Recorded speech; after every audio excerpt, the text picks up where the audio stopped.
C'est Simona qui est la ben bricho, ben bricho, ben bricho. C'est Simona qui est la ben bricho, ben bricho, ben bricho. You got the mama, you got fait d'axilo, ben bricho, ben bricho. Maman, je tape à la machine, ben bricho, ben bricho. Maman, je tape à la machine, ben bricho, ben bricho. C'est Simona qui est la ben bricho, ben bricho, ben bricho. C'est Simona qui est la ben bricho.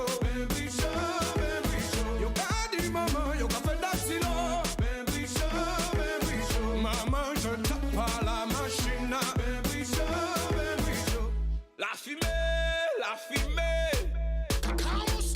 A bizan qui fait ma biche pour midi. A pas ni l'auto, moi fait des bouillas. Depuis un moment, si bon gaba. Gassaye, gassaye, gassaye, gassaye. Alpha Romeo, Lamborghini. En tout genre font monter à Benbridge. Monsieur, déposez-moi Benbridge. Benbridge show, Benbridge show. C'est Benbridge show. Fait classroom, tourne young bendo. Yo les flex, flex, everything me bendo. Mère l'école, ma maman et puis papa mal tête, tête. Elle met ses appareils, mais c'est yon ouaille. Ben bricho, mi la sakabaye. Mi sakodo, mais ça va pas l'école, yoka, yoka. Ni palin, palin, pan, ni palin, palin, pim. C'est Simona qui est l'école, ben bricho, ben bricho, ben bricho. C'est Simona qui est l'école, ben bricho, ben bricho, ben bricho. Yoka di maman, yoka fait d'axilo, ben bricho, ben bricho. Maman, je tape à la machine, ben bricho, ben bricho. Oulé.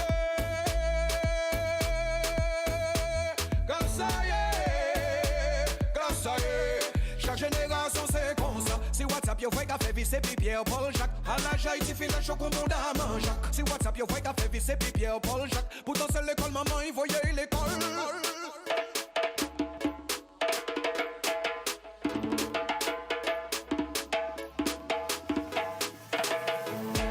C'est Simona qui est l'école ben bricho, ben bricho, ben bricho. C'est Simona qui est l'école ben bricho, ben bricho, ben bricho. You got the mama, you got fait d'axilo, ben bricho, ben bricho. Maman, je tape à la machine, ben bricho, ben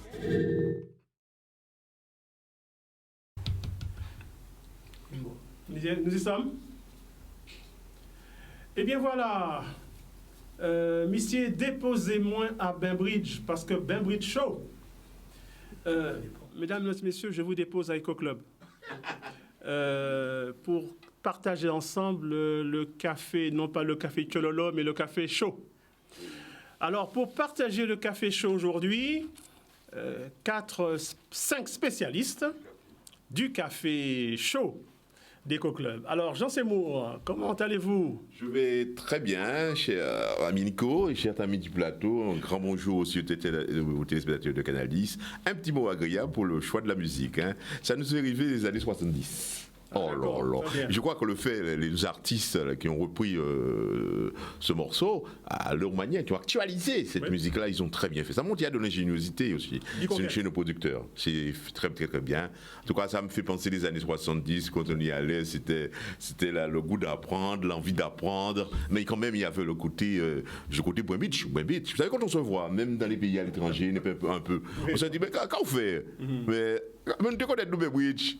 Ah, c'était la belle époque. Ouais. Vraiment, c'est bien. J'étais très content de voir. Pas de problème. Raymond, comment ça va, Raymond? Très heureux.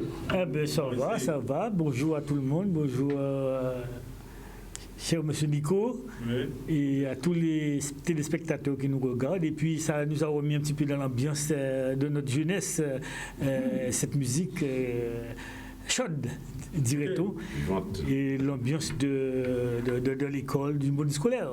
D'accord. Est-ce que le débat sera chaud? Ah ben j'espère, tout aussi chaud qu'agréable. Ok, et très bien. Raphaël Spéronel, bienvenue. Bonjour tout le monde. Il faut continuer par rapport à Benbridge. C'est intéressant parce que je trouve qu'on a l'articulation des légendes, la construction d'une légende, Benbridge 70, Benbridge maintenant, Benbridge dans 20 ans. Chaque génération apporte sa couche. Et à un moment donné, ça crée quelque chose qui est de l'ordre d'un patrimoine socio-affectif, socio-culturel, mais qui est tout à fait une légende. Bear Bridge Show, oui. En tout cas, c'est vrai que les années 70, c'était particulier parce que Bear Bridge, je crois, ça a ouvert à 67, 66, un truc comme ça. Et puis après, il y a eu beaucoup, tout le temps, c'était un entonnoir. Mais le lycée Carnot, c'était pareil. À Basse-Terre, c'était aussi. C'était des hauts lieux de. C'était des clusters, comme on dit maintenant, où toutes des générations entières ont émergé de cela. Et donc, c'est vrai que c'est bien. Et c'est bien que ce soit repris avec des couches générationnelles différentes, ce qui crée une légende. Bien sûr. Allez, mais Bridge, je ne peux pas ne pas. D'abord, bonjour à tout le monde, mais Bridge, je ne peux pas ne pas. Pourquoi? Parce que j'étais parmi ceux qui ont ouvert Bridge. Ah bon? On a commencé. Excellent. On a commencé notre seconde au lycée Carnot, et puis c'est au mois de janvier qu'on a investi Bridge. C'était là où il y a la partie lycée technique, qu'on appelait lycée technique. C'était la partie qui était ouverte. Et Bridge a était la logique de ce qu'était Carnot. C'était un lieu de réflexion, de débat, de discussion. Les étudiants, les lycéens étaient très impliqués dans la vie sociale, dans la réflexion sur la vie politique. Il y avait le journal La Flamme, et il y avait un débat permanent au niveau de Bainbridge, au niveau des élèves. On discutait de tout, en particulier on discutait aussi de politique. On discutait de la vie sociale en Guadeloupe et tout ça. Et Bainbridge, à ce moment-là, c'était jouer le rôle que les étudiants jouent dans les universités. C'était un lieu de réflexion, de discussion, de débat et d'action aussi, parce qu'il y a eu pas mal d'actions. Il ne faut pas oublier que mai 67, Bainbridge a joué un rôle extrêmement important quand nous sommes descendus le samedi en manifestation. On a pris pas mal de coups aussi. C'était chaud. Oui, Bainbridge a toujours été un lieu de contestation. Charles-Henri Salin, le gosse qui est mort, tué par les gendarmes pendant la période de l'affaire Timalos à Bainbridge. Et la réaction a été unanime, Bainbridge en particulier, avec l'Union nationale des étudiants et élèves de la Guadeloupe, l'UNIEG et tout ça. Bainbridge a été toujours un lieu de contestation, de discussion, de débat et de mobilisation. C'est parfait. Alors, Édouard Collet, bonjour à tous. Oui, bonjour d'abord à toutes celles et ceux qui nous écoutent. Alors, oui, moi un peu plus récemment, donc bien entendu. On ne peut pas tout avoir, Édouard. Chacun a l'âge de ses arrêtés. On retire ton biberon de ta bouche. Je t'attendais, je te voyais venir. Non, mais plus récemment, c'est sûr, à l'époque où certains voulaient opposer le moderne et le technique, donc c'est un peu c'est cette mouvance-là que j'étais. Nous conjuguons un peu les deux, moderne, technique. D'ailleurs, c'est l'époque de mon baccalauréat. Et bien entendu, Bainbridge, mais bien évidemment, c'est là où ça se passait et c'est là où il fallait être. Et un lieu de convergence, pas mal d'amis, encore des amitiés qui continuent à ce jour, des enseignants qui sont devenus de très bons partenaires, avec lesquels j'ai encore de bonnes relations encore à ce jour. Et c'est un Bainbridge que malheureusement que je ne retrouve plus. C'est un précaré qui se construit autrement, tant mieux, mais c'est sûr et certain cette valeur qui faisait qu'il y avait cette unité, il y avait une émulation, on discutait de vrais problèmes de société, donc on se retrouvait après les cours justement à discuter, à blaguer sur telle ou telle chose, dans des faits de société, je ne retrouve plus ça, c'est un peu dommage que cela se perde, mais c'est vrai que c'était des belles années, de très très belles années. Très, très belles années. C'est parfait. Merci. Alors, on va pas être nostalgique tout le temps, rassurez-vous. Heureusement. Alors, cette fois-ci, je vous propose de parler non pas que de la Guadeloupe, mais un peu de la France.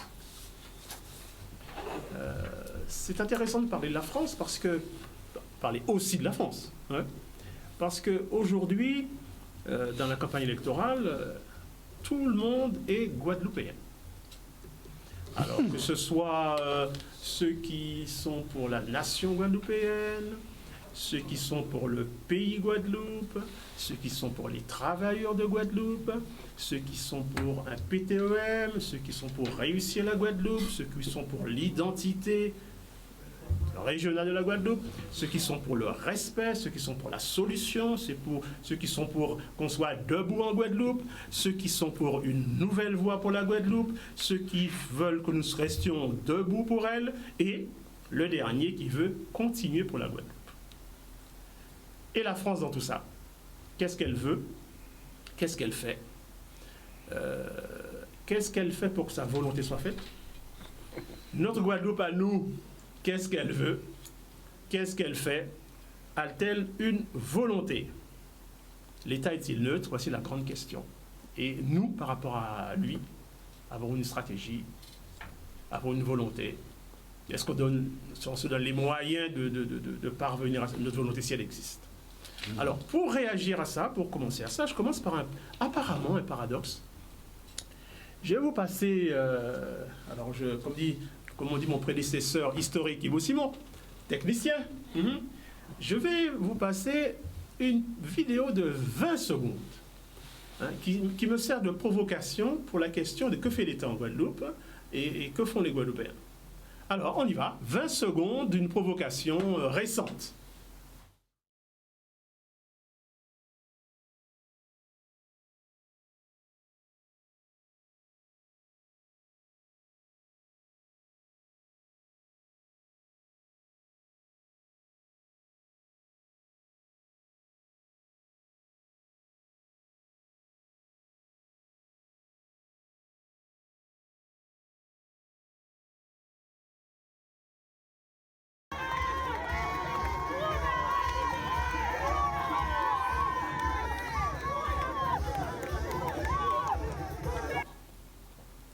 Alors, c'est rapide, mais c'est instructif. Instructif. Alors, vous voyez le monsieur en jaune, là? C'est qui? C'est monsieur en jaune qu'on voit devant le tribunal. Et au-dessus de sa tête, il y a liberté, égalité, fraternité. Ça m'a beaucoup interpellé, ça. Hein? Que le type sorte sous la liberté, l'égalité, la fraternité. Bon. Et qu'il est accueilli comme un héros, j'ai failli dire national, comme un héros, et que là, je pense qu'il y a quelque chose. Moi, je vous attends. Hein. Il y a quelque chose qui s'est passé à cet instant-là. Alors, que veut la France? Que veut le pays?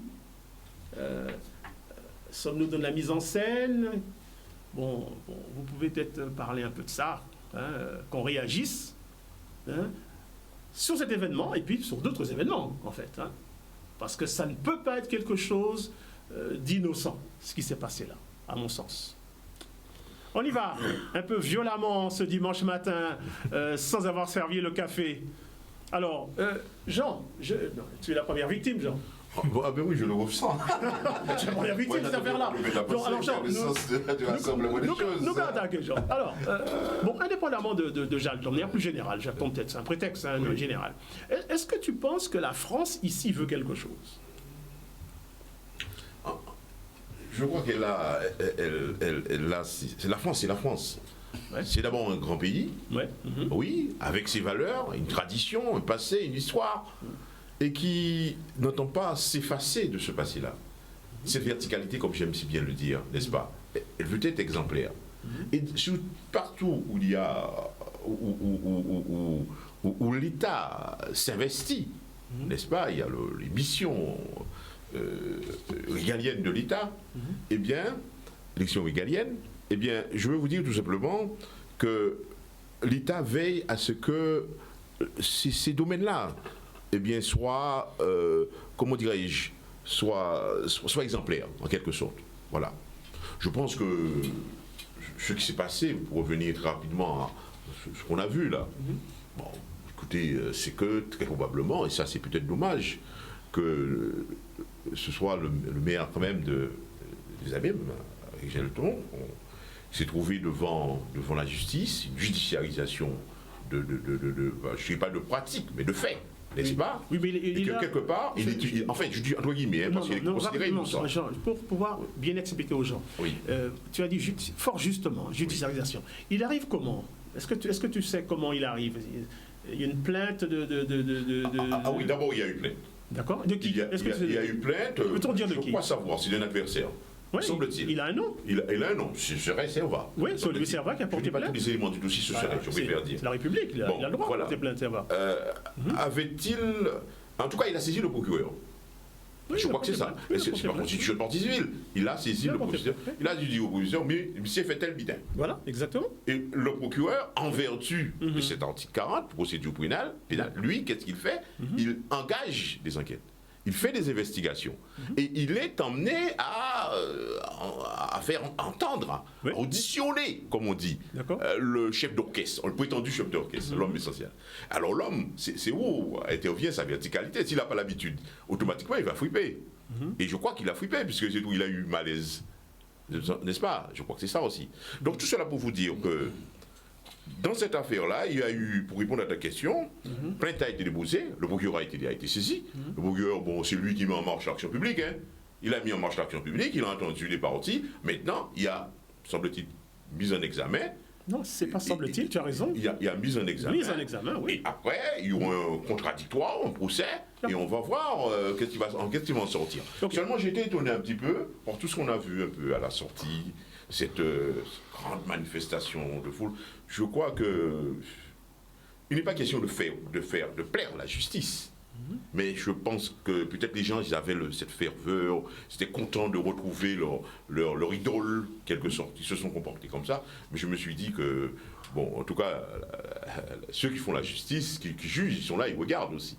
C'est eux qui auront approuvé, s'ils reprochent un certain nombre de choses aux prévenus, eh bien, ils auront approuvé dans le cas du contradictoire et prendre des dispositions qui s'imposent.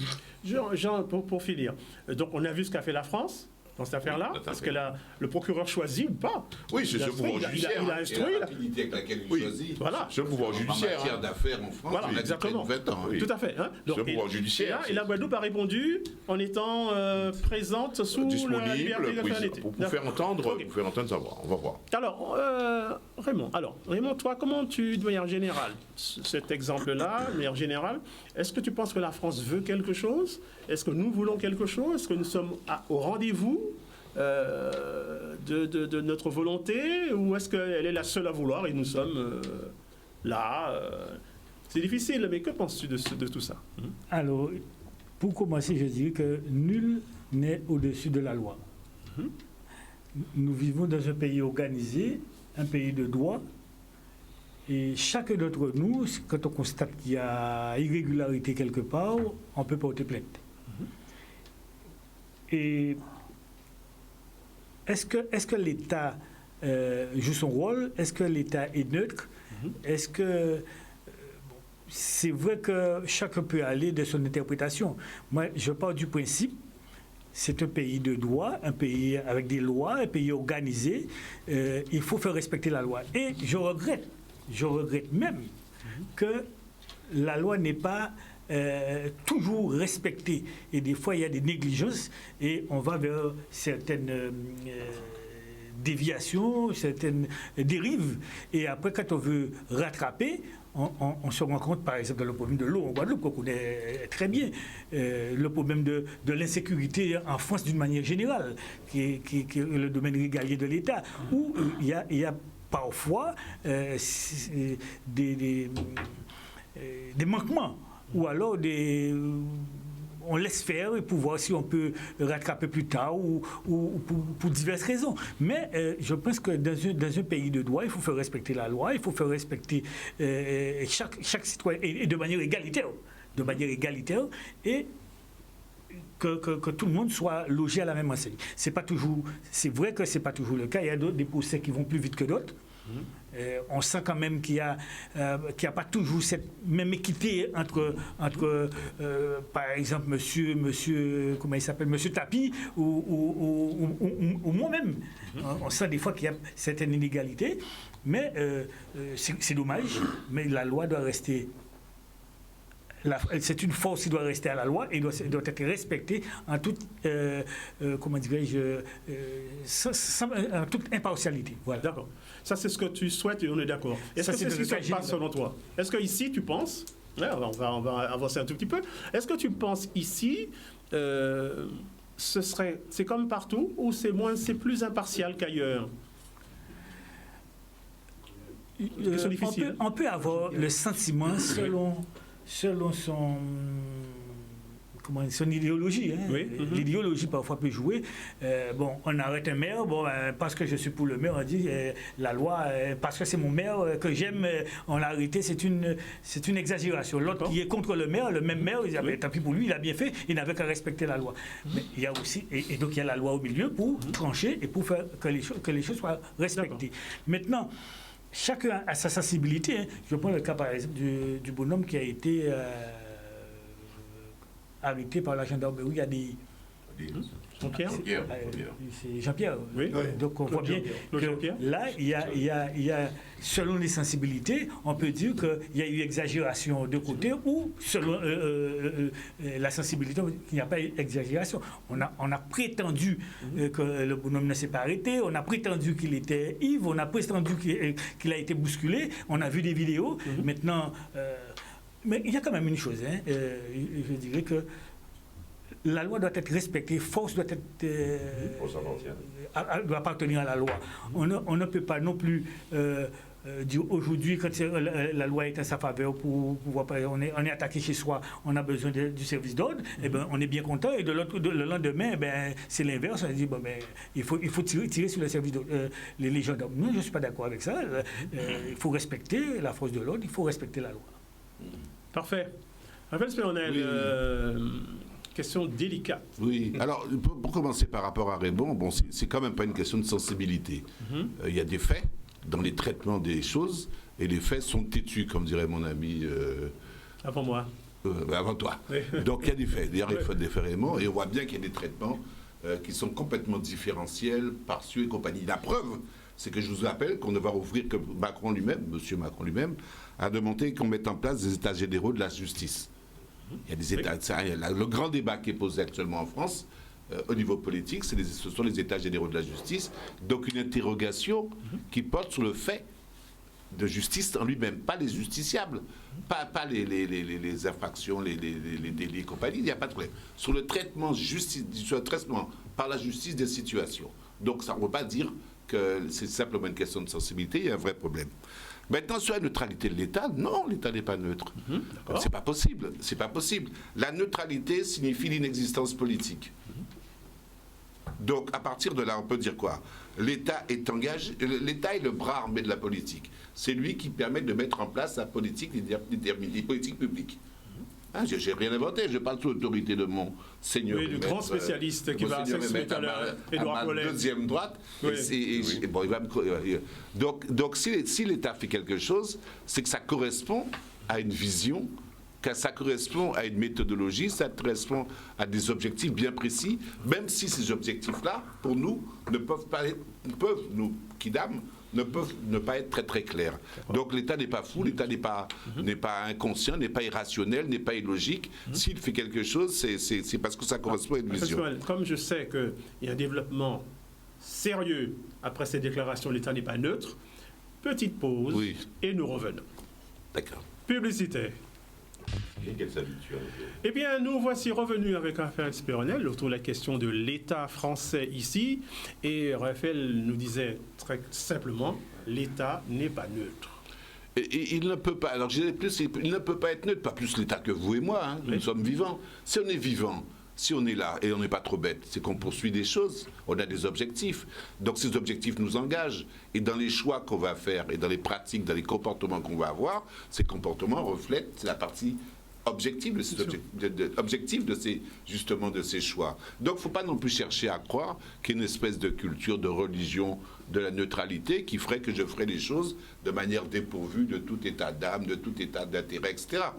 Et on le sait depuis longtemps avec Jean, le jeu social est porteur d'enjeux personnels, politiques, économiques, etc. Donc tout ça, même si le jeu social à la surface, on est entre gens du monde et on s'aime bien, puisque nous sommes tous civilisés, dans la réalité des aspects sous-jacents, il y a des rivalités, il y a des forces, il y a des puissances en présence qui font que les jeux, effectivement, ne sont pas si clairs que ça. Alors, par contre, ce qui est comique, c'est que, donc, par rapport alors, on reste sur la séquence vidéo de Jalton, il est vraiment pris sur le triptyque liberté, égalité, fraternité. Les frontispices fondamentales de la France et qui fait la merveille des Lumières, de l'État Lumière, etc.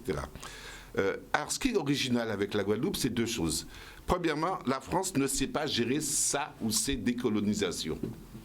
Il reste cette problématique ici. Alors, je le dis ici, j'aimerais bien qu'un jour on parle de d'autres décolonisations et de l'image de la France à l'extérieur. Moi, je suis allé en Inde, à Pondichéry, qui était un comptoir français.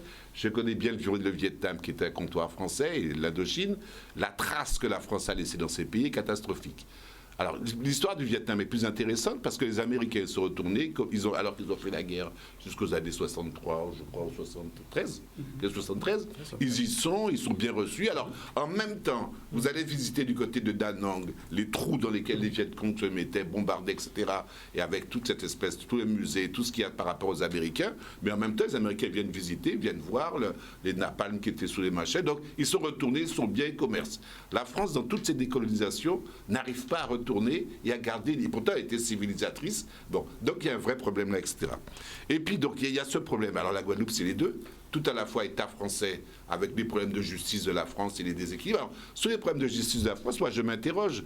Je vois c'est clair qu'il y a des magouilles, mais en toute politique, par définition, presque pour moi la politique, c'est pas magouille, mais enfin c'est des jeux bizarres.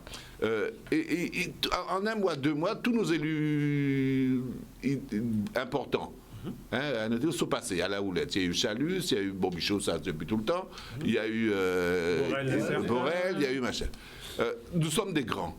Parce que l'équivalent, la rapidité avec laquelle ça se passe comme ça en France, c'est des gens comme DSK, c'est des gens comme Fillon. C'est pas pour les petits, parce qu'apparemment les petits, entre copains, ça traîne pas. Alors, il y a un problème. Il y a un problème et qu'il y a un problème de décrochage. Et la population le sent bien.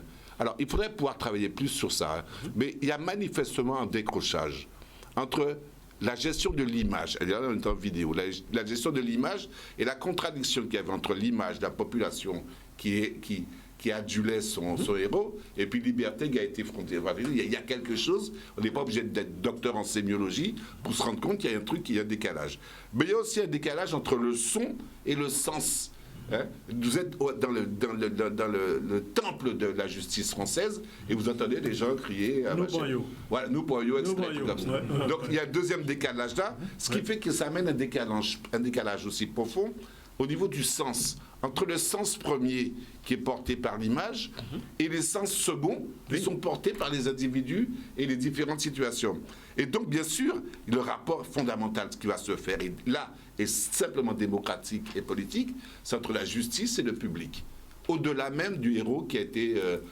Et là, c'est intéressant de voir ce qui se passe. Je ne sais pas comment ça va se passer, mais en tout cas, il y a on va vers une fracture, une autre fracture, et qui pose vraiment problème maintenant au niveau du tissu global, du tissu social, du tissu politique, du tissu sociétal. On a l'impression que le décrochage se fait de plus en plus en France maintenant entre le peuple et les institutions qui sont chargées de le défendre, de le représenter. Parce que justement, les institutions, c'est l'interface entre les politiques publiques et les applications sur le terrain. Je vais insister. Une question pour notre savoir et profiter d'une consultation gratuite auprès de Raphaël Spéronel. Est-ce que ça, c'est le cadre pour que les populistes puissent prendre place? Oui. Oui, dans toutes les ruptures, dans toutes les indistinctions, dans toutes les fractures on appelle ça des fractures non compensées. La contrepartie, c'est la montée des populismes. Ça fait longtemps que je dis, et c'est intéressant au niveau de la démocratie, ça fait longtemps que je dis, et par ailleurs, qu'attention, maintenant, après avoir battu le communisme, après avoir battu le socialisme, après avoir battu les Niniens, maintenant la démocratie est en danger. Alors, est en danger, est aussi attaquée. Elle est attaquée par alors, les autres, c'était des démons extérieurs, le marché, le droit, la liberté, l'universalité des droits, les droits humains, etc. La démocratie est attaquée de l'intérieur parce qu'effectivement, comme disait Raymond tout à l'heure, la problématique de l'équité entre les forces, elle est posée maintenant et en France plus qu'ailleurs. Claire, sans payer, consultation sans payer. Merci, M. Spéronel. Tout le plaisir est pour moi. Welcome. Merci beaucoup. Alors, l'État français incident, neutre, pas neutre. Non, mais l'État pas neutre. Oui. Papy incident de l'autre côté. L'État pas neutre. Bon, encore plus leur son colonie. Alors là, il n'est pas neutre du tout. Puisque c'est la puissance colonisatrice. Donc, tout intérêt, c'est garder la colonie en bas des ponts de Saï. Et en bas, direction Haï. Donc, il n'est pas neutre. Ça va jusqu'à la guerre, d'ailleurs. c'est qu'à le Vietnam, c'est qu'à l'Algérie, etc. D'autre côté, ça va jusqu'à la guerre, mais ça va jusqu'à passer à condition moins. C'est Coutouré qui te répond des vols. Non. Eh bien, il faut rien. Il faut organiser une sorte de blocus à l'endroit, il faut faire et il ne faut pas laisser mener la politique là qui a été là pour mener le pays véritablement à l'indépendance. Et pendant toute vie, il faut poursuivre pour ça. Donc, l'État n'est pas neutre. L'État a organisé en fonction de leur propre intérêt. En Guadeloupe, l'État a organisé, si nous regardons l'histoire même en Guadeloupe, l'État a toujours organisé comme ça, et organisé, il a été bien colonisé. Il a été bien fait mon travail pour permettre de gagner richesse par rapport à ces colonies-là. Il a organisé aussi, éliminé Taïnos. Il a organisé, c'est lui qui a écrit le Code Noir, ça n'a pas sorti du Saint-Esprit. C'est l'État français qui a écrit le Code Noir, à travers Colbert, qui était ministre, etc., pour définir et qui a organisé la traite négrière, etc., etc. Donc l'État n'a pas été neutre du tout. La société coloniale esclavagiste, c'est l'État qui mettait et qui établit les règles. Là, vous avez essayé d'échapper pour gagner la liberté. Les règles, c'est qu'il y a des coupés jarrés, il y a des faire ceci. Est-ce qu'on peut parler des droits? Est-ce qu'on peut tenir les droits de révolter? C'est ça le problème-là. Le droit, pour moi, n'est pas ça qu'on sait. Le droit lié à un certain nombre de règles qui mettent en place pour permettre d'organiser une société parmi ni des règles qui sont bonnes, ni des règles qui ne sont pas bonnes. Et pour lesquels il faut continuer à gommer pour changer. Parce que c'est des normes qui mettent ces règles-là, à pas débiter des lois divines. Deuxièmement, là, il faut regarder toute histoire à pays en nous, histoire les élections politiques et tout ça. Toute histoire à pays en nous est liée par ça. Il y a à l'époque la fraude électorale, les moments cochons. Avant, les maires qui étaient pas à l'époque à Vichy, les maires pas qu'à voter, ou de nommer les maires. À l'époque royale aussi, c'était parmi les casses des propriétaires fonciers et tout ça que bon. Donc l'État pas été neutre, c'est des cas dirigés. Les grandes grèves ouvrières qui faisaient tout ça et les massacres qui faisaient lors de ces grèves-là, le tirage à la moule, etc., etc. Mais c'était la loi, l'armée, au service des propriétaires fonciers, parce que l'État, c'était les usiniers et les propriétaires fonciers. C'était ça qui était intégré à l'État. Donc l'État n'est pas neutre à niveau là. Ça, c'est nous qu'on parler d'État. Bon, et jusqu'à présent, mai 67, en pays, si c'était autres, etc., pas neutre. Et Raymond fait affaire à Claude Jean-Pierre. Là aussi, c'est un exemple très clair que l'État n'est pas neutre. Claude Jean-Pierre, bon, quand on dit qu'il était bois, il était québécois, pour ne pas reconnaître le fait qu'il était aux violences policières qui fait, etc. Non, petit blanc France qui était résident, il y a Madame Maille, mais c'était un délinquant, il était venu proposer en Guadeloupe et tout ces bêtes-là, ça. À don barrage, il tiré en l'air, ben, policier, commandant la gendarmerie à Bemao, retrouvé tout de suite suspendu. Enquête menée, tous ces bitels à ça, 3 ans après, ni procès, et Bouga a pris 5 ans de la geôle. En Guadeloupe, pour mon cher, on y a affaire, etc. affaires, nous parlons de Charles-Henri Salin tout à l'heure, mais nous pouvons parler de 50 000 autres affaires, où tu es Bouga joué, et puis on va bénéficier d'un non-lieu. Et on ne peut pas attendre de parler de mettre en prison. Donc on peut poser des questions, même la justice, et le fameux droit. Le droit, il va varier selon gens que qualité à moulin. Et ça, c'est pas des audits, c'est des faits, c'est des réalités que tout le monde a vu. Bon, en ce qui concerne ça qui a passé là et tout ça, nous tous savons qu'un pays en nous, alors on va pas parler des problèmes électoraux, puisque les problèmes électoraux, nous connaissons très bien. J'ai retiré Archimède qui a gagné l'élection la veille au soir, et le lendemain matin, c'était Mambaclé qui a gagné l'élection là. C'était la droite. Bon, les moments cochons, les tout ça, c'était la fraude électorale. À présent, on ne peut pas ni fraude électorale, les méthodes qui étaient employées avant ne peuvent pas être employées actuellement. Donc, mais l'État, toujours là, qui a veillé à propre intérêt. Et à penser que les interpellations qui faites là, depuis quelque temps là, au niveau politique et tout ça, ils ont un sens. Que nous, comme des mortels, et parfois nous avons des difficultés à comprendre, mais ils ont un sens, parce qu'ils correspondent à aussi une conception et une stratégie à l'État. L'État n'est pas neutre à niveau là, ça. Au niveau des procureurs, au niveau des habitants, bon, ni des moments où on commande si c'est le procureur qui a parlé ou si c'est le commissaire politique qui a parlé. Bon, donc à niveau là, ça, pour moi, pas une neutralité. Ceci dit, à des affaires de fraude électorale et tout ces bidets à ça, bon, question de droit et tout ces bidets à ça qu'a exprimé, au moins un peu qui rentrer dans ces bidets à ça, même qu'il y a des bidets de détournement, etc. Ça qui dit, c'est qu'en réalité, on va constater que depuis quelque temps, la justice a coïncidé en lot avec le temps électoral et le temps politique. Donc on peut poser la question de savoir, est-ce que ça neutre? Non, ça certainement pas neutre. Ça correspond à un butin. Donc moi, j'arrête à niveau là ça. Deuxièmement, il y a un dernier butin quand même, c'est que la passion et le déchaînement des passions, on a des problèmes qu'il y a à la justice qui a mené parfois des gens à faire des butins qu'après ça, ils peuvent regretter. C'est-à-dire qu'il ne faudrait pas non plus qu'on tombe à l'orbiter, parce que c'est la justice française et c'est l'État français qui a quitté, blanchi tout ça, qui a fait des mal. Et par exemple, là, on a des gens qui ont crié « nous prenons », à comment dire, point qui bitait. Puisque, mais là, les trésoriers, des mêmes qui fifient, ils ont toutes sorti à la mission d'examen. Donc, ou pas prendre rien, ou à parce que l'obité qu'on prend, qu'on pas connaître, il faut t'expliquer, ouais. Donc, si vous voulez, c'est ça, la réalité des faits, et l'État pas du tout neutre. Parfait. Et donc, la neutralité de l'État, le sens, son action chez nous en Guadeloupe, et nous, que faisons-nous? Cette deuxième partie.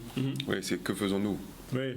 Surtout, que faisons-nous? Très bien. Et d'ailleurs, plutôt, avons-nous les moyens de faire quelque chose? D'accord. Hein?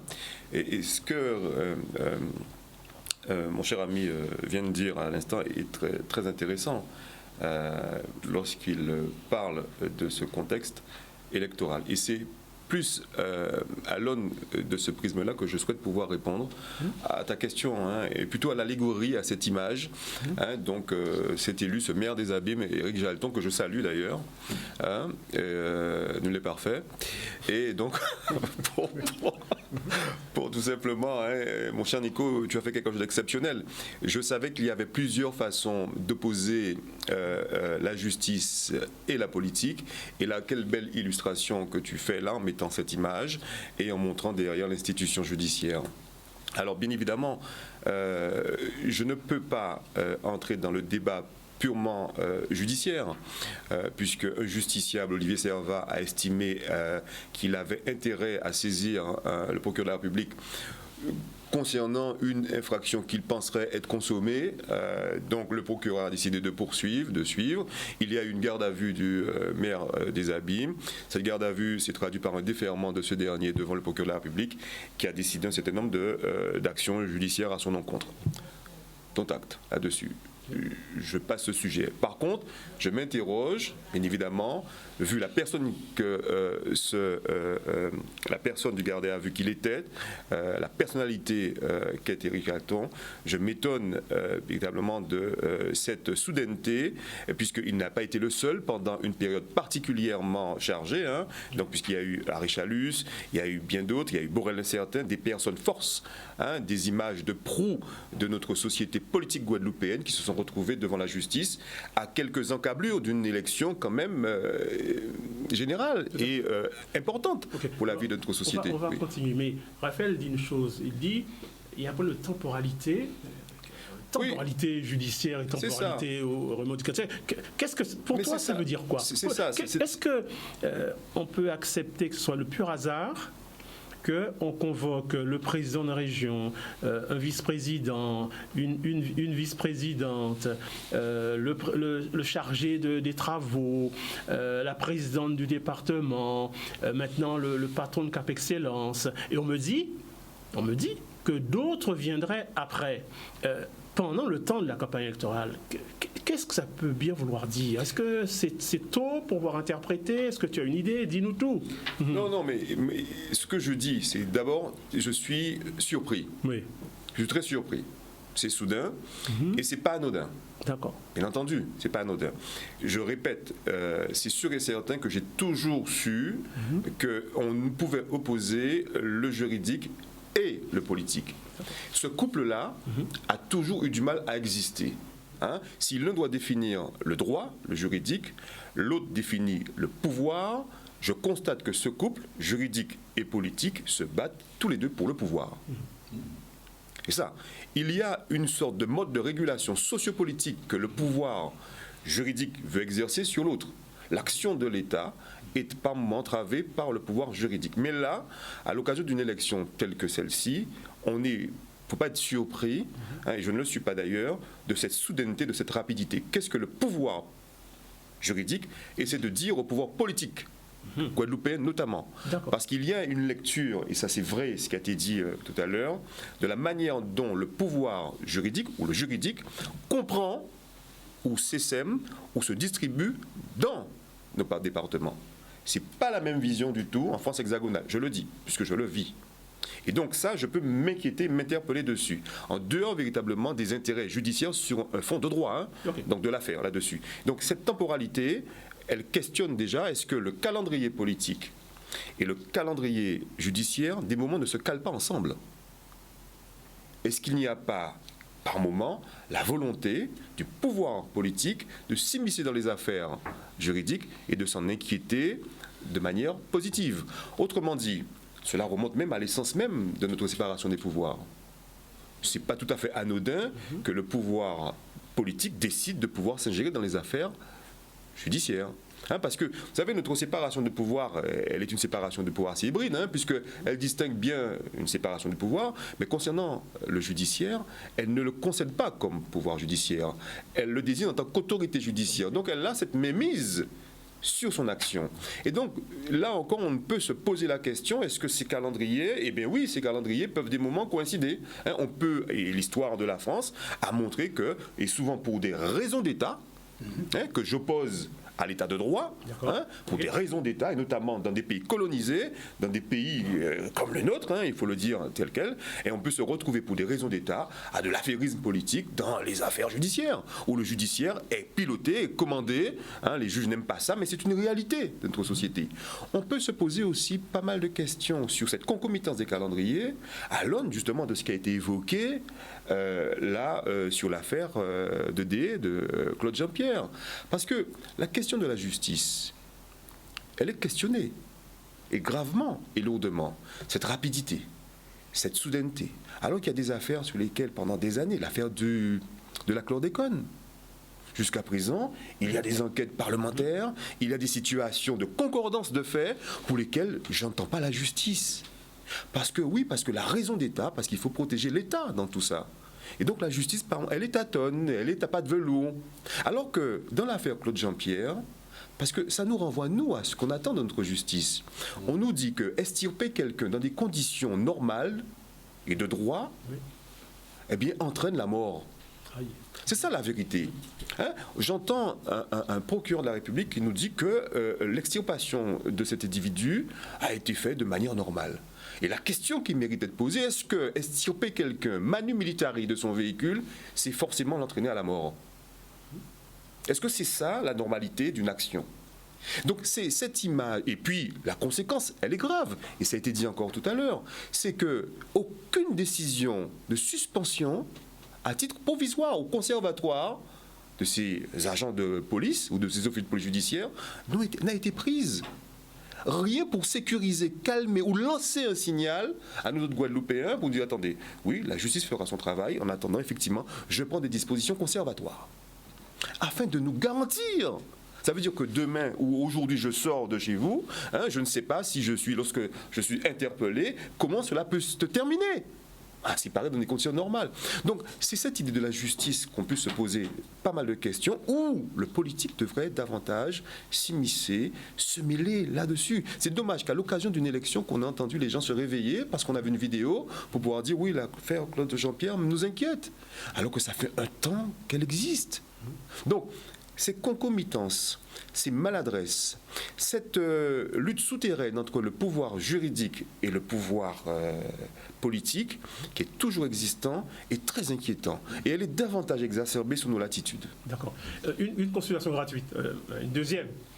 Édouard, une dame de bonne foi m'a dit, est-ce qu'il y a une différence entre, dans la culpabilité, entre Ombourg qui passait 30 heures en garde à vue, qui a dormi dans le Touapissa à Gambetta, président de région, Et en Notebook, qui regarde à vue, qui font malaise, etc. Mais il est sorti, il était en examen. Est-ce que l'un est plus coupable que l'autre? Est-ce que moi qui veux comprendre, hein, en droit d'abord, hein, oui. hein, est-ce que, c'est pas le lieu, mais est-ce que tu peux nous dire deux mots là-dessus selon toi? Est-ce que tu penses que le fait d'être mis en examen, c'est plus coupable que le fait de ne pas être mis en examen quand on est dans une affaire? Non. Voilà. Ce qui est intéressant. Il faut bien expliquer ça aux gens, parce que les gens ne le comprennent pas bien. Tu as raison, c'est clair. Non, c'est pas parce qu'on est. Être mis en examen, c'est avoir accès à son dossier. Oui, c'est ça. Voilà. C'est ça. La mise en examen ne fait pas de soi. Je rappelle encore que la présomption d'innocence pèse. J'ai entendu la presse un peu caricaturer la présomption d'innocence. La présomption d'innocence n'est pas un accessoire. C'est un droit. Oui. C'est une situation juridique qu'on revêt. Tant qu'une décision de justice n'a pas été donnée, tant qu'un tribunal ne s'est pas prononcé sur votre cas, sur votre sort, la présomption d'innocence, c'est votre statut. C'est votre manteau. D'accord ? Là-dessus. Donc, il y a des investigations qui sont menées. La garde à vue est un premier instrument des investigations où le procureur de la République, ou si tant est qu'il est nommé un juge d'instruction, à charge et à décharge, on vérifie si ce qui vous est reproché est vrai ou pas là-dessus. C'est sûr. À l'occasion de cette garde à vue, on peut vous déférer devant le procureur de la République qui peut lui aussi décider, finalement, je n'ai rien à vous reprocher là-dessus. Ou sinon, il y a encore des éléments, il y a des indices graves et concordants à la manifestation de la vérité concernant le fait que vous ayez participé, ou de près ou de loin, à une infraction et qui est pénalement répréhensible. Donc, je vous maintiens pas en détention, je vous écroule pas, mais je mets des mesures quand même coercitives de liberté là-dessus sur ça. La mise en examen de quelqu'un vous donne les coups des francs sur l'accès à votre dossier. Maintenant, vous dit voilà ce qui se passe dans votre dossier. Parce que lorsque vous êtes en garde à vue, vous n'avez pas tout le dossier. C'est ce qui se passe là-dessus. Ça ne veut pas dire que parce qu'on est mis en examen, que forcément qu'on est coupable. Non, pas du tout. Il faut une décision de justice pour vous décider de votre situation. Est-ce que ça veut dire lorsqu'on rentre chez soi, après avoir fait une garde à vue, on est innocent? Alors, on est dans un sas. Oui. Parce que la garde à vue, il faut qu'à l'issue de la garde à vue, que le procureur de la République décide. Soit je vous classe sans suite, je n'ai rien à vous reprocher. Là, dans ce cas, vous êtes tranquille dessus. C'est la décision après la garde à vue qui décide. Mais dans le cas d'espèce là-dessus, il y aura probablement des suites là-dessus, une convocation ultérieure judiciaire là-dessus. L'affaire n'est pas terminée. D'accord, parfait. Et puis, il y a, pour essayer de compléter ce que dit Édouard, qui est tout parfait, il y a une mauvaise blague, c'est que vous êtes en garde à vue, tranquillement, vous rentrez chez vous, bon, je vais être un peu méchant, un journaliste semi-lettré, dont je ne sais pas le nom, dit... vous êtes rentré libre, sans aucune charge. Ah oui, là, ça bon, et vous rentrez chez vous et vous recevez une lettre comme quoi vous êtes cité devant le tribunal correctionnel avec une masse de condamnations, enfin d'accusations, avec une date fixée pour passer au tribunal en septembre. Oui, ça arrive. Pour ne citer personne. Bien. Alors, Raphaël Spordel, revenons un peu. Je reviens pas sur je reviens sur le problème du pouvoir. Alors, c'est tout à fait d'accord avec tout ce que... Parce qu'il y a une symbolique là, qui est une symbolique humaine, qui n'est pas magico-religieuse, mais qui relève à une compréhension un petit peu transcendantale des choses, même s'il y a des réalités concrètes. La période électorale, c'est le temps, parce que tu parlais de l'analyse des temporalités, Édouard, c'est le temps du pouvoir instrumentalisé. Oui, ça veut dire que ce qui va se jouer là, c'est des passations de pouvoir ou des enjeux de pouvoir concrets. Donc c'est un temps particulier. Et c'est un temps dans lequel, dans nos affaires qu'on a en Guadeloupe, ça nous permet de réfléchir sur cette symbolique du temps, parce qu'il va y avoir un télescopage, et c'est ce que tu disais, entre les calendriers, entre les agendas, entre les temporalités. Il y a des affaires qui traînent, qu'on ne va jamais gérer, et là on a l'impression qu'il y a une précipitation, c'est comme s'il y avait un alignement des planètes et qu'il fallait absolument que tout soit géré maintenant. Et ce problème, d'une part des coïncidences dont tu parlais, pourquoi maintenant, et de la chronicité, le côté synchrone, la synchronicité des choses est un domaine codifié dans la vie humaine. C'est un code. Et c'est un code d'accès de quoi? Qui a le pouvoir? Et donc on revient à notre fameux, les maîtres du pouvoir, l'horloger, le gars qui détient l'horloge du temps. Vous voyez qu'on est très macronien dans ce que je dis, puisqu'on parlait de l'État. Ne ris pas, René. C'est pas parce que tu vois ce que je veux dire. Non, quand l'horloge se détraque. Oui, bien sûr. Mais il y a des moments, il y a des espaces temporels où ça se détraque. Apparemment, comme c'est le cas ici par rapport à l'actualité, alors que ça correspond à un alignement bien précis, parce qu'il y a des enjeux justement de pouvoir. Et pour pouvoir maîtriser ces pouvoirs, il faut jouer sur les temps. Et les différents temps sociaux, le temps politique et le temps électoral est là pour ça. Et donc on parle beaucoup dans notre société moderne du maître des horloges, celui qui détient ça. Ben, il est clair que dans ça, aussi bien du côté politique, dans les enjeux politiques, comme dans les enjeux justice, on s'aperçoit bien que là, qu'il y a une rivalité, il y a quelque chose qui se joue, qui détient quel temps, pour pouvoir redéfinir la répartition des charges de pouvoir pour les 5-10 années à venir. Juste une chose, rapidement, c'est ce qui est très important, ce qui a été dit, et ce qui est d'autant plus inquiétant, c'est que lorsque le pouvoir judiciaire a un calendrier concomitant avec le pouvoir politique et le calendrier électoral, on peut se questionner sur sa manière de donner une certaine idée de moralité sur la personne des candidats. Voilà. Le pouvoir judiciaire influe, a une conséquence assez dangereuse, va influer sur justement l'électorat. Oui, parce que évidemment, vous dessinez une personne, vous construisez une personne, à la limite même, qui serait susceptible de se retrouver tôt ou tard en prise avec le judiciaire, puisque certaines affaires vont revenir en septembre, là-dessus, où des personnes risquent d'être élues et peut-être être rendues inéligibles. Donc, la prise de position du pouvoir judiciaire sur le pouvoir politique, cette lutte souterraine qui était décrite par Tocqueville à l'époque, se retrouve un peu là encore distillée, était inquiétante. Donc cet affairisme de pouvoir judiciaire, il est aussi inquiétant sur l'électorat. Deuxième chose, le pouvoir d'État même corrige le pouvoir politique. Rappelez-vous l'ancien préfet de Guadeloupe, Gustin, à 2 reprises, qui n'a pas hésité, à quelques enclaves d'une élection municipale à Pointe-à-Pitre, a décidé de mettre en place le pouvoir, justement, de révocation du maire, alors qu'il aurait pu laisser la liberté au peuple de décider là-dessus. Deuxième chose, à l'occasion des élections à la présidence de la CSBT, là encore, l'autorité politique intervient pour réunir les élus communautaires pour dire, attendez, venez, j'ai une réunion avec vous et je vais vous montrer la situation chiffrée de la CSBT, afin de pouvoir auto-désigner un président. Donc il y a des conséquences justement de leadership croisé qui montrent bien que justement pouvoir juridique et pouvoir judiciaire interfèrent dans le champ électoral guadeloupéen et bien français. Oui, non, ce que je voulais simplement dire, c'est que, comme on l'a dit, l'État n'est pas neutre. À une époque, on utilisait la fraude électorale massive, etc. Actuellement, pour que l'État puisse contrôler le personnel politique, l'État utilise aussi d'autres méthodes. C'est préparer les dossiers. Bien sûr, mais il n'y a pas ça. Et dans les dossiers, il y a les enquêtes préliminaires, les gardes à vue, les mises en examen ou pas. Les raisons d'État, qui permettent justement de constituer les dossiers et de laisser faire. Oui, les raisons d'État. Parce que ça peut ne pas revenir en septembre, ça peut même disparaître au fil du temps aussi, pour certaines choses. Mais seulement les dossiers sont là, et ça permet justement à l'État de contrôler les raisons d'État. En face, et de dire, attention, si tu vas trop loin, j'ai ça. Si tu vas trop loin, j'ai ça. Toi, tu as intérêt à, parce que moi, j'ai ça, etc. Je te tiens, tu me tiens par la barre. Oui, c'est une manière, et c'est une manière, bon, d'autant plus que l'État a à sa disposition. Et là, c'est l'enquête, et c'est tout là. Mais il y a aussi la Cour des comptes, il y a aussi ça. On a vu un préfet dire à une maire qui s'était levée contre un certain nombre de mesures et tout ça, tu as intérêt à la fermer parce que j'ai un dossier pour ta commune et tout ça, je mets ça dehors et puis on va s'occuper de ton cas. Alors qu'elle avait parfaitement raison. Mais comme ça ne plaisait pas à l'État, on lui a fait comprendre qu'il fallait se taire.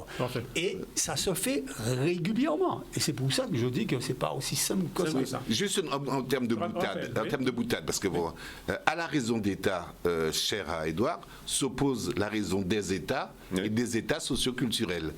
ou socio-symboliques. Ça veut dire que c'est pas parce que la raison d'État dit quelque chose que le peuple, en tant qu'électeur, va aller dans le sens de l'État. Donc il y a quelque chose de l'ordre de la rébellion, de la résistance culturelle ici, qui est toujours très intéressant à analyser, parce que bien sûr on joue dans la tête des gens, la manipulation des esprits, de la gestion des esprits, pour orienter sous forme de moralité douteuse ou d'une certaine éthique républicaine qui vaut ce qu'elle veut, donc d'orienter des choses, mais le peuple là, il vote ce qu'il veut. Hein. La raison d'État, c'est celle qui va tout simplement conduire l'État à être un peu machiavélique dans justement l'exercice souverain du pouvoir, de la force légitime qu'il a pour pouvoir vous contraindre là-dessus. Rappelez-vous en France l'affaire du Rainbow Warrior, où il était question justement pour pouvoir faire en sorte que cette affaire ne puisse pas, que Greenpeace ne puisse pas intervenir dans le champ politique là-dessus. On fait carrément des barbouzes de l'État venir et péter ce bateau qui coule. Ici, plus proche de chez nous, les affaires de mai 60 là-dessus, on fusille la population guadeloupéenne, alors que l'État de droit, justement, dirait que non, on ne fait pas ça. Donc pour la raison d'État là-dessus, et un peu plus proche encore, l'affaire Lucrenette, qui est édifiant. Au nom de sa liberté d'expression, il est carrément conduit devant le procureur de la République pour lui dire, bon, gars, ça, mettez-vous bien les affaires à l'étalage de ça, pas fait pour révolution tomber au vide en Guadeloupe. Donc la raison d'État va imposer que, justement, l'État de droit soit mis entre parenthèses. Parfait. Donc l'État n'est pas neutre et c'est pas une science exacte, ces manipulations. Alors je me rapproche de Jean, pour dire une chose, j'aimerais vous entendre là-dessus. Le président de région, Richelieu, ce candidat, à sa propre succession, ça voulait continuer, en sortant de garde à vue et après avoir dormi dans la prison à Gambetta, a eu comme stratégie de communication, parce que je fais la différence entre l'homme et sa stratégie de communication, ça qui arrive moins là, ça peut arriver n'importe qui. Hein? Oui, donc c'est tout à fait normal, on l'a, bon, on sortit là, tout ça. Bon.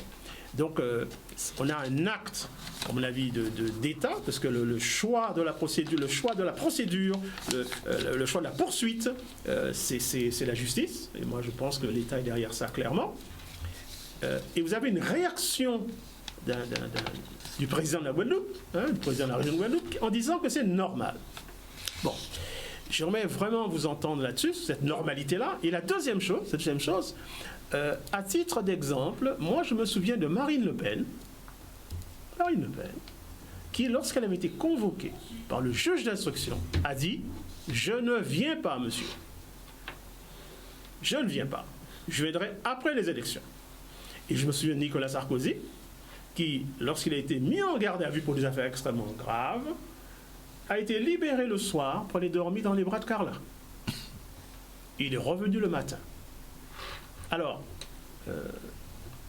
avec ces explications-là, moi je m'intéresse de savoir, est-ce que vous pensez vraiment que c'est normal que l'État est neutre chez nous, ou est-ce qu'il n'a pas quelque chose de plus qu'ailleurs?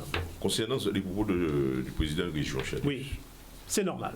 Je vois que c'est normal. Vous savez, non, c'est ce qu'il a dit. Il a dit dormir à Gambetta, c'est normal. Pour avoir été 2 fois en garde à vue, moi, je peux vous dire, ça peut vous arriver, n'importe où. Vous allez, vous êtes, et pas forcément parce que vous êtes, on vous soupçonne d'avoir fait quelque chose. On est dans la recherche d'une vérité, des faits. Moi, quelque part, j'ai vu un corps, on l'avait tué, bien entendu, c'est un corps, une femme victime, c'est moi qui ai vu le corps. Qu'est-ce que j'ai fait? Je suis allé à la gendarmerie dans ce premier temps. Et puis, bon, j'ai été appelé à la gendarmerie. Bien entendu, il n'y a pas eu de garde à vue à ce moment-là. Mais au moment où l'affaire passait devant Abaster, aux assises, je n'avais pas reçu de convocation en qualité de témoin. Je n'ai pas reçu de convocation, je suis resté chez moi. N'est-ce pas? Eh bien, le lendemain, à 6h du matin, chez moi, ils sont venus me chercher. Ils sont venus me chercher pour m'entendre pourquoi je n'étais pas venu. Là, c'était donc mandat d'amener. C'était un mandat d'amener. Eh bien, j'ai été entendu, on m'a mis en garde à vue, on m'a posé des questions. Ensuite, ils sont partis avec moi de Gambetta jusqu'à Basse-Terre, avec la formule, vous savez, pendant. C'est ça, il faut de la avant 8 heures. C'est un héros national. Voilà un peu ça. Il y a eu d'autres gardes à vue aussi. Mais là, ça peut n'importe qui. Je pouvais garde à vue. Ça, c'est clair. Ça, c'est très clair. Alors, il ne faut pas s'affoler. Il faut être tranquille et pouvoir, bien entendu, répondre en toute sérénité. Je voulais aussi revenir sur la question de la temporalité évoquée. Jean, excuse-moi. Avant de temporalité, tu as du temps. Est-ce que tu penses quand même, Jean, qu'entre nous, même si nous sommes de grandes personnes, et le président de la région. C'est ça, oui. C'est le même bien-là. Est-ce que pas tu même penses que idée-là. quand on traite un président de région, on peut le traiter comme toi et moi? Non, moi, je me trouve en garde à vue, ça c'est banal. Bon, Ah non, quand même pas. C'est grave, fait tout le monde. Mais un élu, d'une manière générale, président de région, Oui. un élu, moi je dis très sincèrement, c'est l'occasion pour moi de le répéter, un élu doit être exemplaire.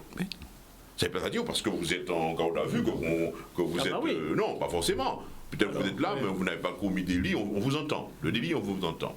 Mais pour moi, l'élu doit être exemplaire. Il doit être exemplaire dans sa fonction d'élu. Il siège dans des commissions, des trucs comme ça, il doit être élu. Il doit être exemplaire dans son travail d'élu. Mais aussi, il doit être exemplaire aussi dans sa vie de tous les jours, sa vie professionnelle, sa vie familiale. Tout comme Madame Aogo, pas d'être trouvé en liste. Un exemple. Sa vie familiale, sa vie dans son travail. Un élu qui dirige une institution, c'est bordélique, etc. Eh bien, celui qui est en tête celui qui constitue la liste doit s'interroger sur cette présence sur sa liste. Il y a des questions. L'élu doit être exemplaire. Et je crois que concernant je peux répondre maintenant, la temporalité. Écoutez, on dit, et Edouard le disait. Bon, on n'a pas été habitué à cela, coïncidence de temps entre le temps judiciaire et le temps politique. On n'a pas été habitué à ça parce qu'on a été habitué à autre chose.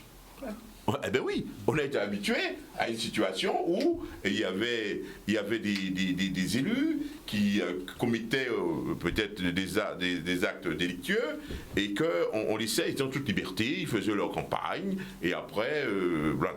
On a vu émerger progressivement ce qu'on appelle généralement la République des juges, qui sont venus là pour dire, eh bien, basta, ça a trop duré, voilà. Et je pense que nous qui critiquons les élus, nous devons en être plus ou moins fiers, je le dis.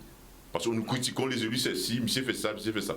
Alors, il faut, à mon sens, que nous voyons les choses à juste mesure et que nous puissions nous dire, nous, que voilà, il faut qu'il y ait des élus exemplaires, il faut que nous ayons une vie politique, ne serait-ce que chez nous en Guadeloupe, propre, n'est-ce pas, où le gangstérisme, la mafiacratie soit éloignée de cela, c'est important, et comme ça, nous pourrons être, je dirais, les choses pourront évoluer vers des lendemains meilleurs.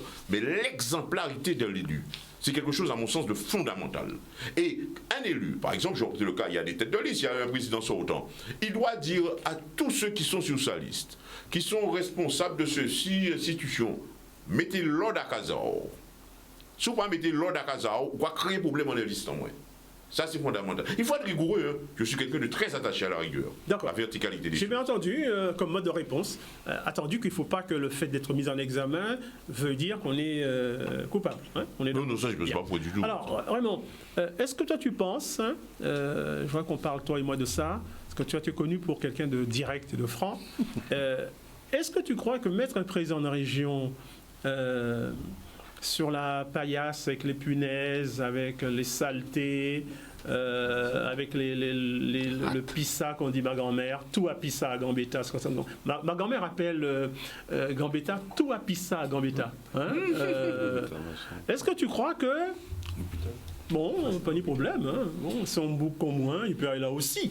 Est-ce que tu penses que, alors que Sarko rentre chez lui, pour dormir dans les bras parfumés de Carla, que le président de région de Guadeloupe peut être traité comme ça? Qu'est-ce que tu penses? On nous dit la vérité. C'est vrai que tout à l'heure, là, j'ai commencé en disant que nul n'est au-dessus de la loi. Ça, c'est vrai. Ah non, tu as raison. On peut penser que le président de région ou le petit Guadeloupéen lambda, à ce niveau-là, normalement, doit être traité de la même manière. Mais lorsqu'on est quand même président de région, on est Nicolas Sarkozy, on est Fillon ou Madame Bourrel-Certain, ce ne sont quand même pas des délinquants. D'accord.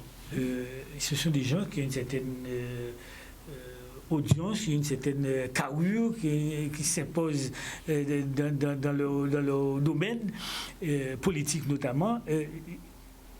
Je pense quand même qu'il faut avoir une forme de... d'égard peut-être, oui. De traité. Oui. On n'est quand même pas en face de délinquants. être en face de quelqu'un qui a tiré sur une femme, a descendu une femme pour quelle que soit la raison, et arrêter M. Chalus, ou alors interroger M.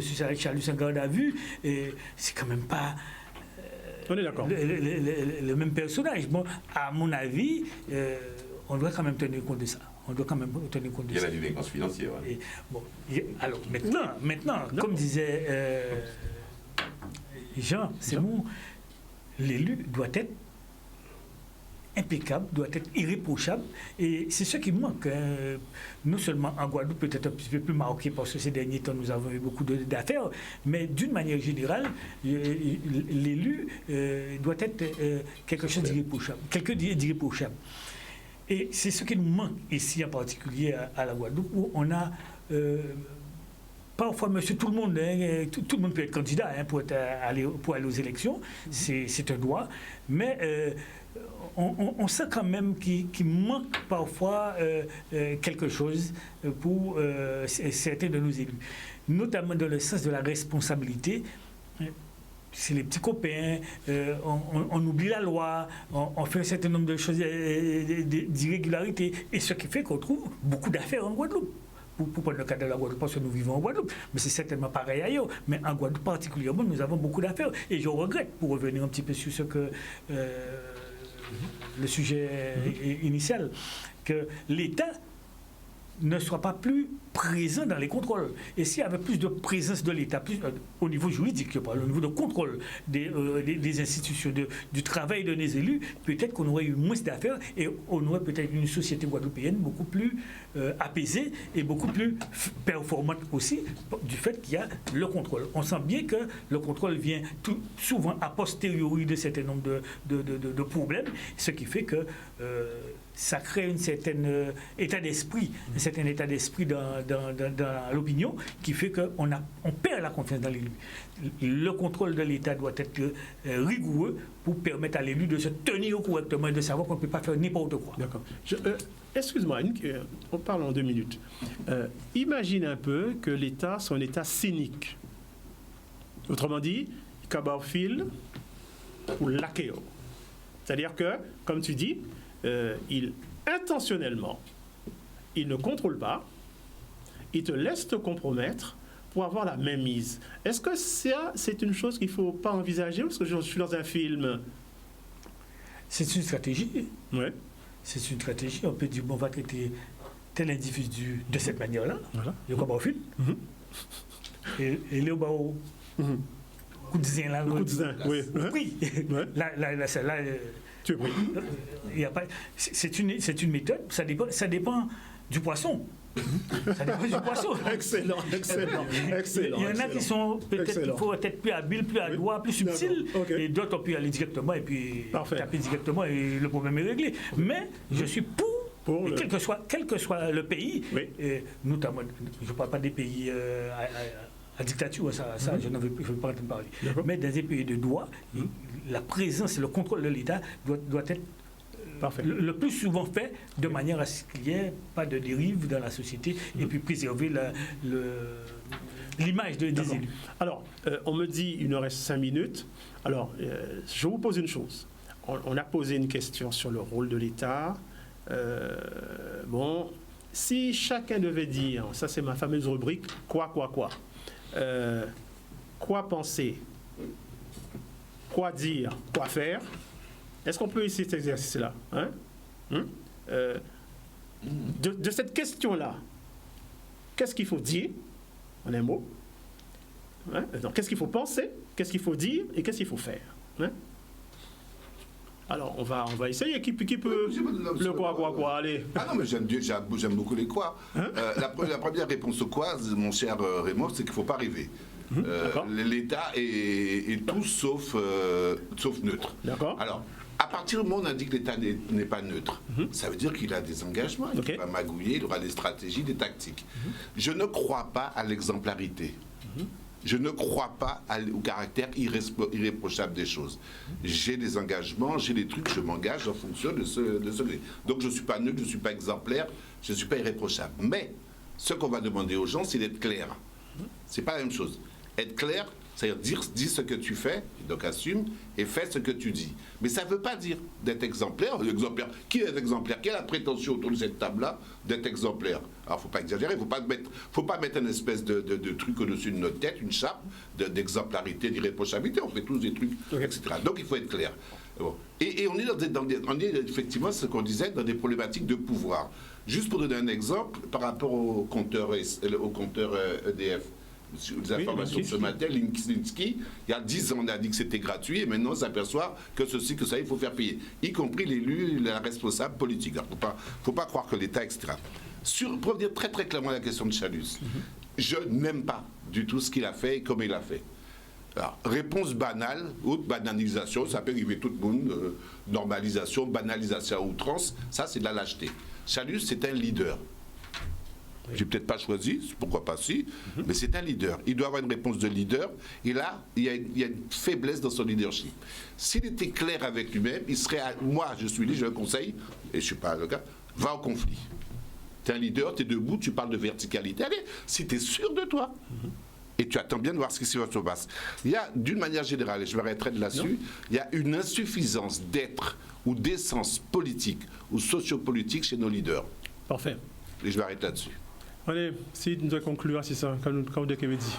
Non, ça, on a dit, bon, en cas où nous bien exprimé nous, l'État pas neutre, pour butin pas neutre. De toute façon, c'est lui qui met ces jours, les gars disent que tout butin sont butin par rapport à notre butin. Donc, il faut nous très clair avec la question.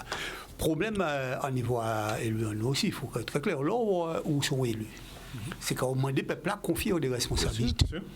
Donc il faut à la hauteur des responsabilités qu'elle va confier. Ça n'a pas qu'à dire que ça peut arriver qu'on mette en erreur ou que mon entourage qu'on mette en erreur. Il faut faire en sorte qu'effectivement l'entourage lui aussi à la hauteur responsable. Qui c'est l'entourage politique là? Qui c'est l'entourage administratif là? Attention, souvent on dit que pas parce qu'on est des mondes administratifs qu'on a fait confiance et tout ça, qu'on va peut-être mettre un comité de surveillance pour voir aussi qu'il va faire, parce que ou pas ça va dépasser. Donc faut une rectitude vis-à-vis de pourquoi? Parce que ou cas servir une population. Ou pas là pour servir intérêt personnel là, ni intérêt à d'autres. Et il peut arriver qu'un intérêt à la population, en contradiction avec l'intérêt à l'État, il faut suffisamment de nombre pour dire l'État, on pas marcher avec, on pas d'accord avec, intérêt à la population en moins, c'est ça, et 10 populations en moins, attention, intérêt à d'autres enjeux, etc. Et c'est ça l'État qui a redouté le plus. C'est pour ça que la moindre erreur, il peut faire l'objet d'une inculpation, quand il peut faire l'objet simplement d'un dossier pour y jeter. Ok, parfait. Le mot de la fin, Edouard. Oui, c'est... Que dire, que penser, que faire? Non, mais je vais résumer ça, puisqu'il s'agit de l'État. C'est plus... C'est Bakounine qui disait que le mal, c'est l'État. Mais c'est un mal historiquement nécessaire. Aussi nécessaire que son déclin est appelé. Parfait. C'est bien dit. Merci beaucoup. On a provoqué un peu cette question. Je crois qu'on l'a débroussaillé. Pour les gens, madame, monsieur, chez vous, continuez à penser de cela. Alors, pour conclure, toujours un peu d'humour. Face à l'exode au génocide par substitution, j'ai pensé qu'on pouvait un peu rire de cela. Exariwan avait dit « jamais voir ça », quitter soleil là pour aller en neige là. Alors, JM Harmonie reprend la même thématique. Alors, que ce soit de corps, de cœur ou d'esprit, si on vous demande de vous exiler, répondez « jamais voir ça ».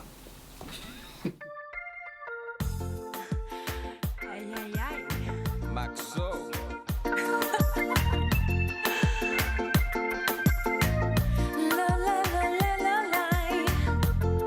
Oh yeah, baby.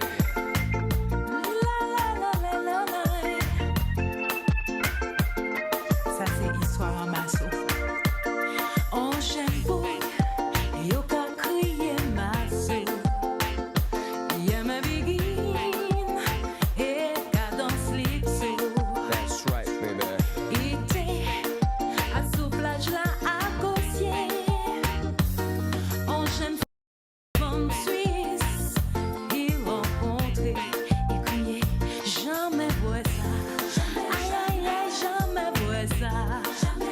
Laissez soleil là pour entrer en neige là, m'a sauté. Jamais vois ça. Aïe, jamais vois ça. Laissez soleil là pour entrer en neige là.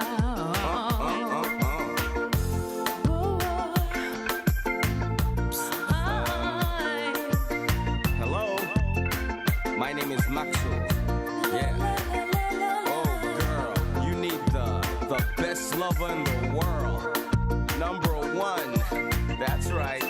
You know my name, Maximum Maxo. Jeune femme là, fait des propositions. Oh yeah. Il proposait en l'eau million. Is that right? Il dit, en cabas, et bijoux. Faut laisser petit caillou. Oh, oh, jamais vois ça. Jamais vois ça. Laissez soleil là pour entrer en neige. La massodie. Jamais vois ça. Jamais vois ça. Laissez soleil là pour entrer dans neige là. Oh, yeah. Excuse me, girl. Oh, yeah. Me leave the Caribbean to go live in your world. Crazy.